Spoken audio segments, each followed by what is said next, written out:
thanks for coming out today. What you have, I passed out, and I didn't expect such a great crowd, so I didn't make enough copies, but if you give me your email address, I can email any of this material. What I handed out is a PowerPoint that was presented at our annual meeting for AHA, and what it does is it kind of gives some highlights of what I'll go over today. So, just to start us off, Elizabeth described the AHA Coalition, and the first slide does show the contributors, first of all, to this report. The second slide shows the sections of the report. Now, what we did is we looked at some best practices in terms of other regions, how they kind of report out on their affordable housing, and we looked at Louisville's report. Louisville has been doing an annual affordable housing report since 2003. Just yesterday, they published their 2010 affordable housing report for the Louisville area. And I bring this to your attention because it's a very nice report. It is nicely funded, and they've been doing it for quite a while. So it's a really great model against which we here locally try to model our report after. So the sections kind of reflect what we thought were some broad areas to look into related to affordable housing. So we looked at affordability, foreclosure, homelessness, affordability and transportation, residential segregation, substandard housing, and accessibility. The report sought to answer some basic questions first and establish a baseline. So what do we mean when we say affordable? Now, the definition of housing affordability is measured by the housing cost burden that one experiences, or the percentage of your income that you spend on your housing. So that means your housing is considered affordable to you if it does not exceed 30% of your gross income. So if you think about your paycheck or your whatever income you have, and you take 30% of that, how much you pay in your mortgage or your rent or your housing should not exceed that number. So you can do your own calculation and figure out, is your housing affordable?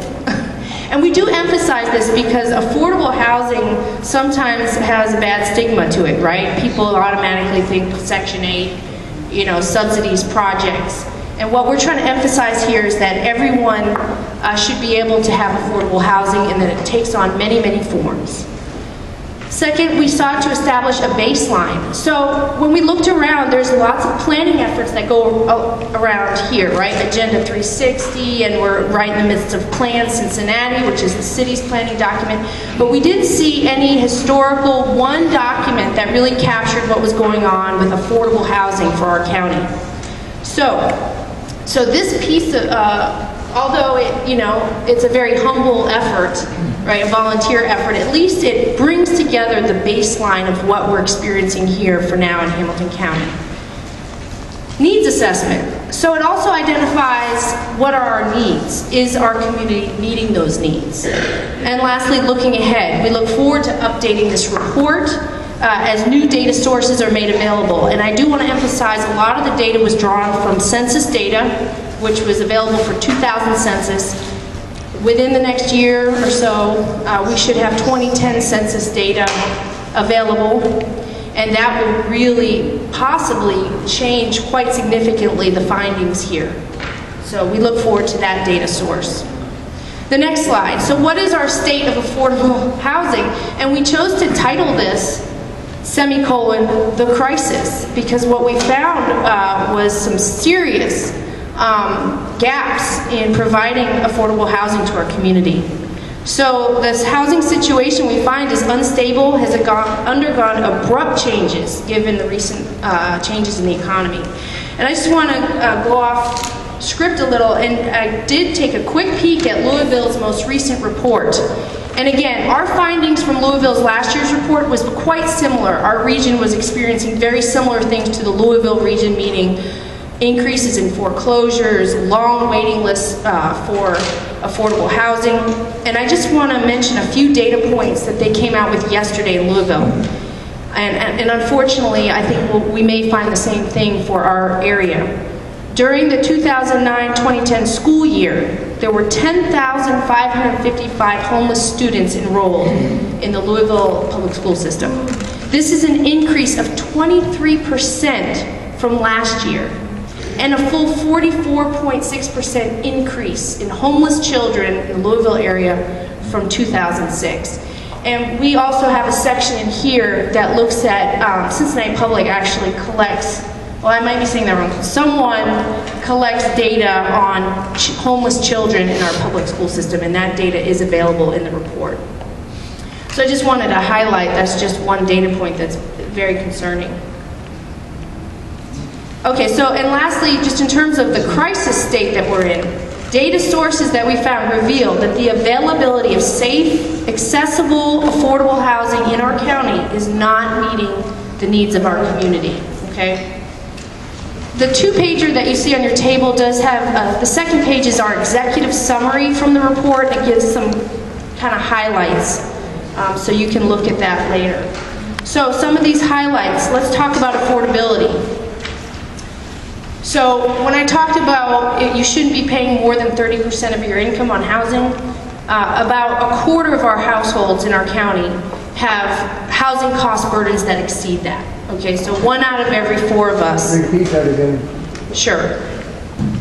25% of households in Hamilton County experience housing cost burdens that exceed 30% of the income. Okay, so 1 out of every 4 of us is paying more for our housing than 30% of our income. There are approximately 24,000 units of housing with rental subsidies, and so and approximately 121,000 families qualify, okay, because of their income. But we know very well that we don't have that many units available. So the next slide. Michelle, I just want to repeat that. I hope you all got that number, that there are approximately 24,000 units of housing with a rental subsidy in Hamilton County. And there are 121,000 families who would qualify for that housing. So I think Michelle's going to go on a little more and talk about, you know, the waiting list for that housing and what's actually happening. But that's a huge discrepancy. That's a lot of families who desperately need, you know, help with their housing that currently don't have it. Thank you. The next slide talks about availability. The Cincinnati Metropolitan Housing Authority, that's our public housing authority, they're essentially at full occupancy, and there are wait lists for most of its housing. The wait list for the Housing Choice Voucher, which is also affectionately known as Section 8, has been closed since 2007. Okay, so that means if you go down there and you want to apply, that application has not been open since 2007. And when it was last open, over 14,000 families sought application in 2007. In 2 days, in 48 hours. In 48 hours. So between 1994 and 2009, our county lost over 2,000 units of project-based subsidized housing.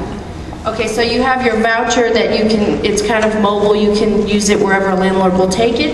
And then you have your project-based subsidies where you go to a building and if you live there, you get the subsidy.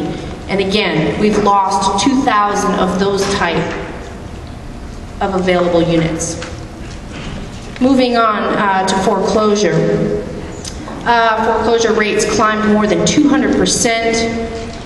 With a loss of 14,300 homes lost to foreclosure.